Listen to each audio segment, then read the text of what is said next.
조국혁신당 대표 권한대행 김선민입니다. 김건희 특검 소식은 들려올 때마다 국민을 분노하게 합니다. 날마다 새로운, 듣기 민망한 혐의가 추가됩니다.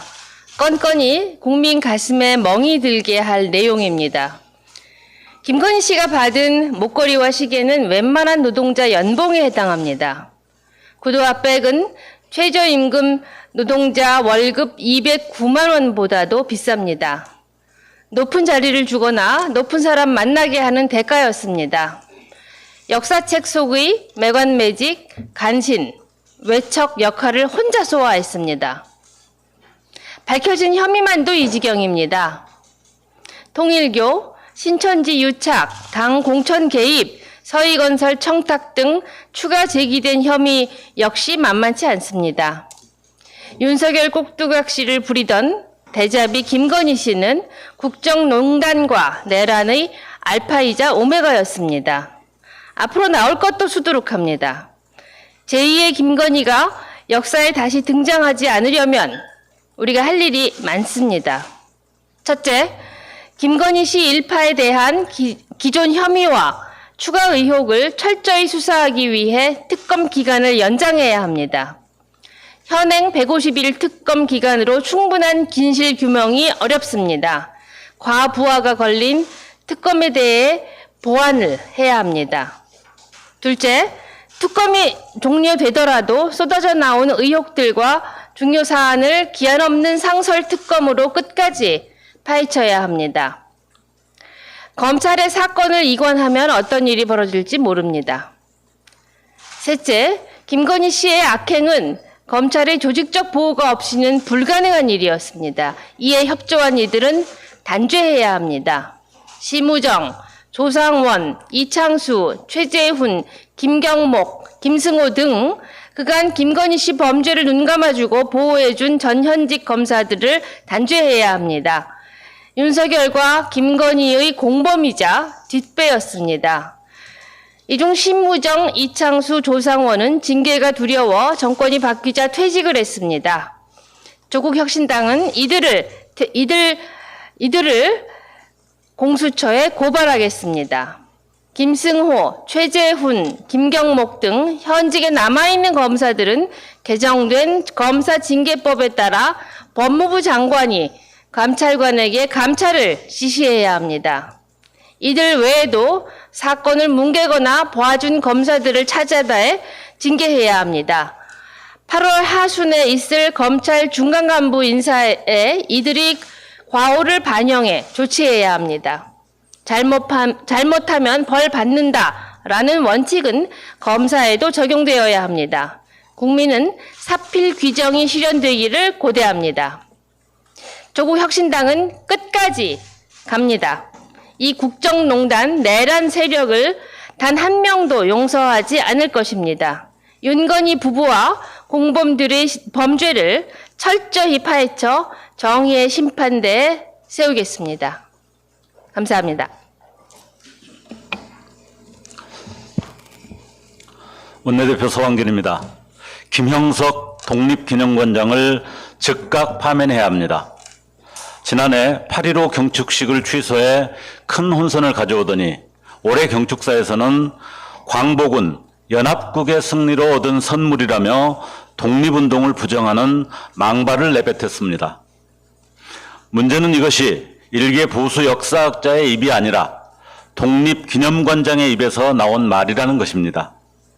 독립기념관은 일제에 맞서 싸운 선열들의 희생을 기리고 국민 모두가 역사적 자긍심을 다지는 성지입니다.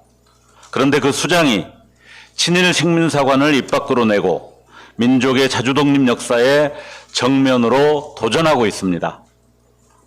윤석열 정권은 출범 이후 뉴라이트 인사들을 유호지게 앉혀 친일, 독재 미화, 역사 왜곡을 체계적으로 추진해 왔습니다.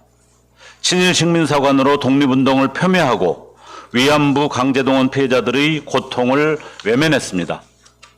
이들은 윤석열이 부활시킨 신친일파입니다. 단순히 일개 기관장의 문제가 아닙니다. 역사의 흐름을 비틀고 민족 정신을 좀먹는 역사적 반동을 정권 차원에서 조직적인 방식으로 추진한 것입니다. 이러한 성향의 현직 인사만 30여 명으로 추정됩니다.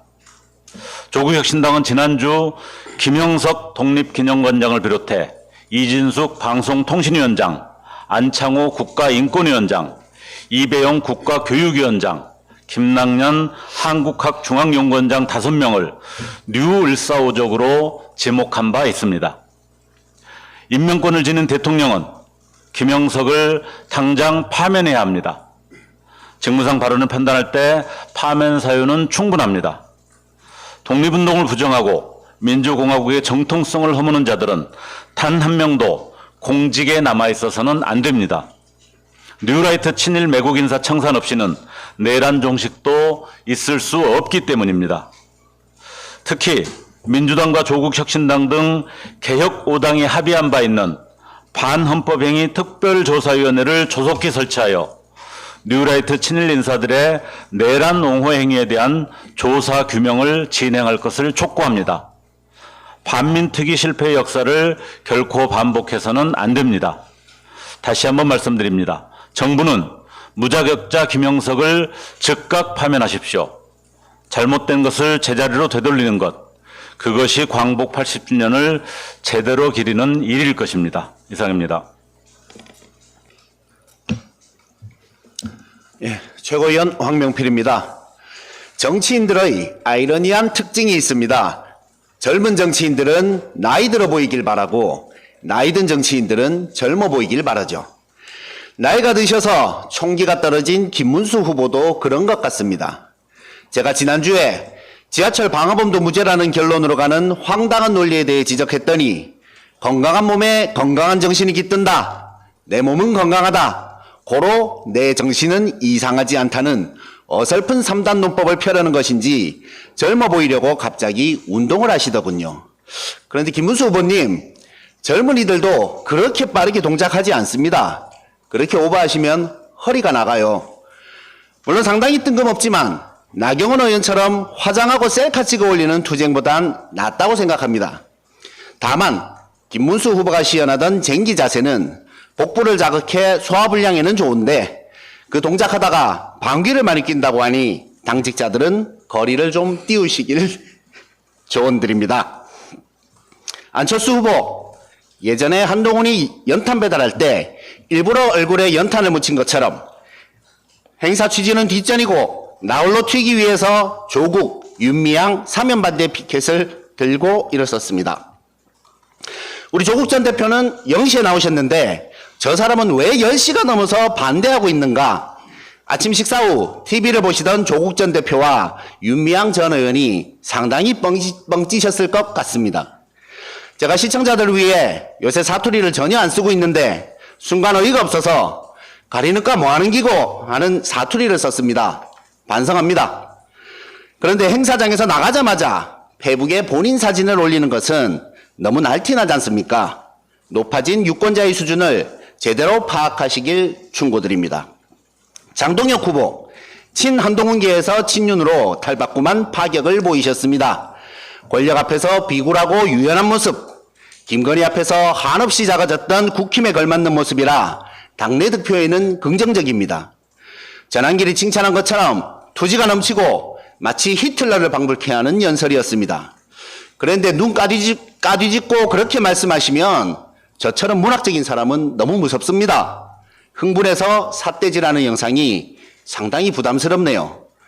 지금은 극우 당원들에게 호평받을지 모르지만 정치는 저처럼 귀엽고 부드럽게 해야 중도에게도 사랑받는다고 충고드립니다. 조경태 후보, 너무 밋밋합니다. 주식 격언에 주변이 다 미쳐 돌아가면 너도 미쳐야 돈을 벌 수 있다는 말이 있습니다. 혼자 정상이면 시장에서 왕따일 뿐이라는 의미죠. 류여해 씨처럼 신발을 벗고 이건 아니야, 이건 아니야, 정말 이건 아니야 정도는 하는 결기를 보이셔야 합니다. 실제로 류여해는 당시에 원외 인사였음에도 돌풍을 일으켜 최고위원이 되었습니다. 그때보다 지금은 더 비정상이니 그 정도는 해야 극우정당의 대표가 될 수 있다고 충고드립니다. 극우의 특징은 강자에게 약하고 약자 앞에 강한 것입니다. 아이를 잃은 지극한 고통으로 단식하던 세월호 유가족 옆에서 폭식 투쟁하며 웃던 자들처럼 전한길은 철야를 농성하는 김문수 앞에서 장동혁 지지 선언을 합니다. 김건희에게 잘 보여 공천받으려고 하던 사람들이 명태균에게 우르르 몰려가더니 이제 전한길 앞에 머리를 조아리는 모습입니다. 제 직업적성 검사에서 저는 강자에게 강하고 약자에게 약한 것으로 나타나 정치가 1순위로 나왔습니다. 시류에 편승하는 사람들, 강자에게 약하고 약자에게 강한 사람들, 그런 사람들의 적성은 간신으로 나오지 않을까요? 간신히 정치판에서 득세하면 나라가 망하죠. 김건희와 윤석열의 행태를 3년간 옹호하던 간신들은 그래서 정치판에서 퇴출돼야 합니다. 위원장 당선을 빠르게 해야 하는 이유가 여기에 있습니다. 대한민국을 구하기 위해서.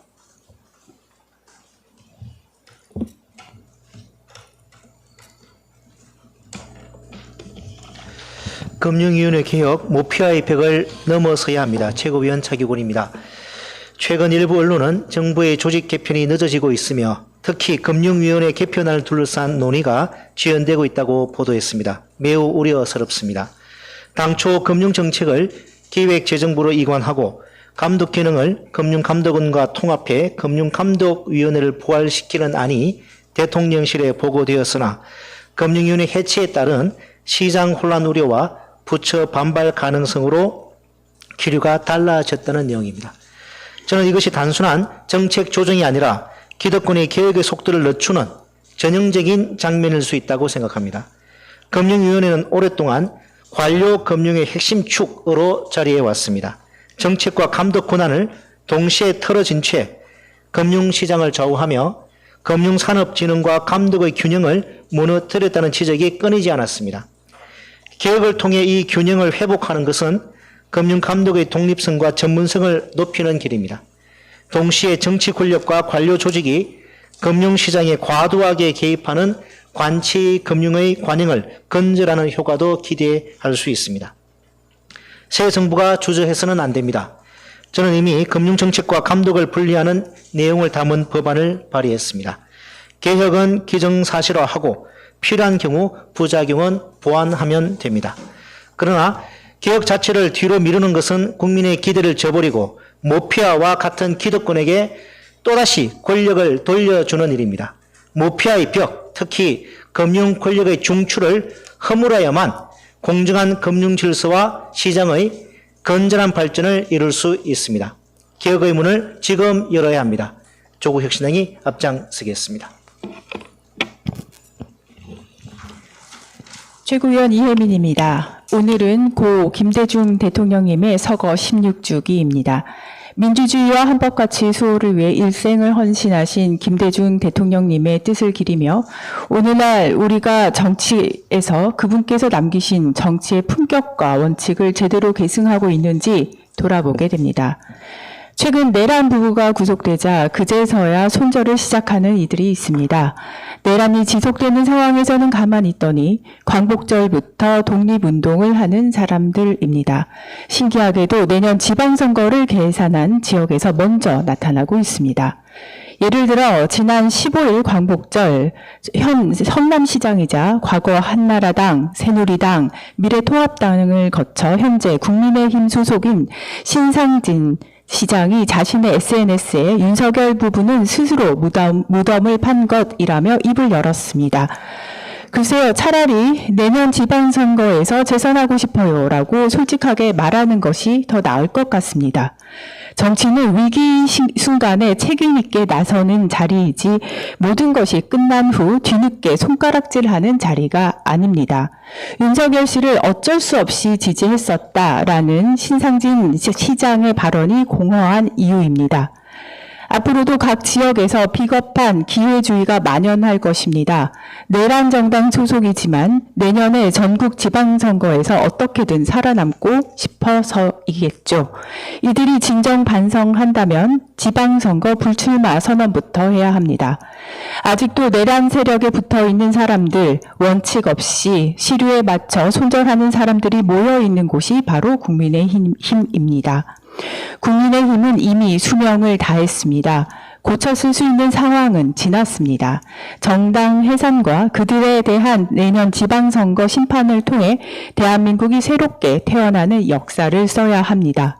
이제 그 문을 닫을 때가 되었습니다. 조국혁신당은 이미 법무부에 국민의힘 해산 심판 청구를 진정한 바 있습니다. 대한민국의 정치가 품격과 원칙을 되찾을 수 있도록 조국혁신당은 그 노력을 다하겠습니다. 이상입니다.